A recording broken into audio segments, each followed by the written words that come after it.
Salam, perkenalkan nama saya Medrani Ismail, NIM 102/2022 kelas A, Prodi Pendidikan Kristen anak usia dini. Di sini saya akan menjelaskan tentang dinamika historis, konstitusional, sosial, politik, kultural, serta konteks kontemporer penegakan hukum yang berkeadilan. A. Menelusuri konsep dan urgensi penegakan hukum yang berkeadilan.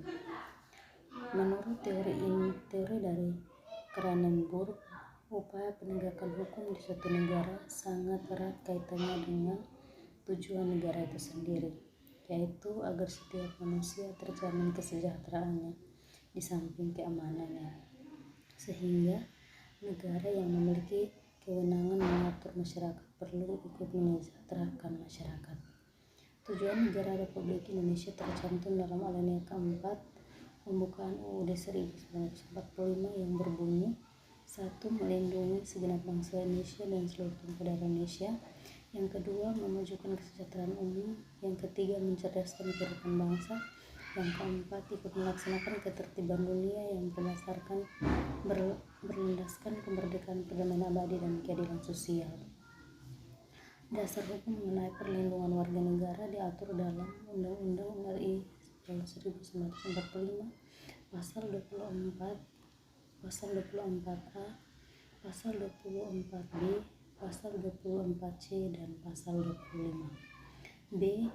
Menanya alasan mengapa diperlukan penegakan hukum yang berkeadilan. Penegakan hukum merupakan salah satu agenda reformasi. Ada banyak instrumentasi yang mempengaruhi penegakan hukum di Indonesia, salah satunya setiap masyarakat dalam kehidupan sehari-hari.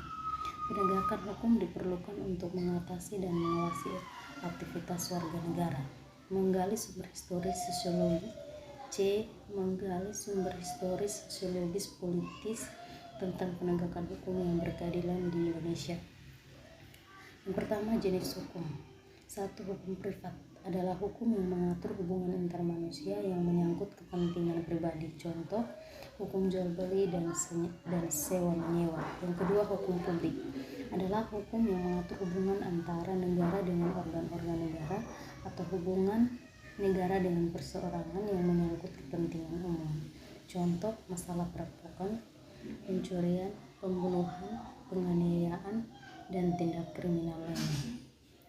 Unsur yang harus diperhatikan dalam menegakkan hukum. Yang pertama, unsur keadilan. Keadilan merupakan unsur yang harus diperhatikan dalam menegakkan hukum agar tidak mengakibatkan keresahan masyarakat hingga wibawa hukum dan aparatnya akan luntur di masyarakat. Yang kedua, kemanfaatan. Dibutuhkan agar para aparatur penegak hukum dalam perjalanan tugasnya bisa mengambil keputusan yang memiliki manfaat bagi masyarakat. Yang ketiga, kepastian hukum. Artinya, penegakan hukum pada dasarnya, pada hakikatnya adalah perlindungan hukum terhadap tindakan sewenang-wenang. Lembaga penegak hukum. Yang pertama, kepolisian. Sebagai penegak hukum yang bertugas memelihara keamanan dan ketertiban di dalam negeri, kepolisian sendiri bertindak sebagai penyidik. Yang kedua, kejaksaan.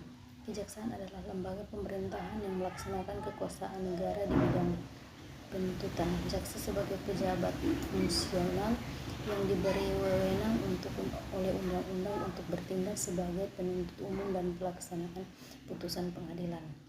Yang ketiga, kehakiman. Kehakiman adalah suatu lembaga yang diberi kekuasaan untuk mengadili. Hakim sendiri merupakan pejabat pengadilan negara yang diberi wewenang oleh undang-undang untuk mengadili. Lembaga peradilan. Peradilan agama bertugas dan berwenang memeriksa perkara-perkara di tingkat pertama antara orang-orang beragama Islam di bidang perwakilan, kewarisan, wasiat dan hibah serta wakaf swadaya. Yang kedua, peradilan militer. Bertugas untuk memeriksa dan memutuskan perkara pidana terhadap kejahatan atau pelanggaran yang dilakukan. Yang ketiga, peradilan tata usaha negara adalah administrasi negara yang melaksanakan fungsi untuk menyelenggarakan urusan pemerintahan baik di pusat maupun di daerah. Yang keempat, peradilan umum sebagai salah satu pelaksanaan kekuasaan kehakiman bagi rakyat pencari keadilan pada umumnya. D. Membangun argumen tentang dinamika dan tantangan penegakan hukum yang berkeadilan Indonesia. Yang pertama, banyaknya kasus perilaku warga negara sebagai subjek hukum justru melakukan pelanggaran hukum. Hal tersebut membuat penegakan hukum di Indonesia dipandang lemah karena dalam beberapa kasus masyarakat dihadapkan pada ketidakpastian hukum.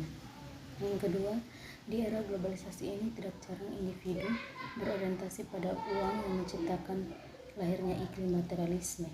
Ini menjadi tantangan yang harus dihadapi oleh aparat penegak hukum. Penegak hukum harus tahan terhadap upaya oknum masyarakat atau pejabat yang mencoba menguap. Yang ketiga, pemerintah perlu melakukan upaya preventif dalam mendidik warga negara, termasuk melakukan pembinaan kepada semua aparatur negara secara terus-menerus. Dengan melakukan hal tersebut diharapkan ketika ada warga negara yang mencoba melakukan pelanggaran hukum, maka pihak aparatur penegak hukum harus bekerja secara operasional dan berkomitmen menegakkan hukum. E. Mendeskripsikan esensi dan urgensi penegakan hukum yang berkeadilan Indonesia. Yang pertama, esensi. Demi mewujudkan peraturan hukum agar tercipta ketertiban dan keadilan masyarakat. Yang kedua, urgensi. Penegakan hukum di Indonesia masih menghadapi masalah dan tantangan untuk memenuhi rasa keadilan masyarakat, sehingga harus diupayakan secara terus-menerus untuk meningkatkan ketertiban dan kepastian hukum dalam masyarakat. Sekian dan terima kasih.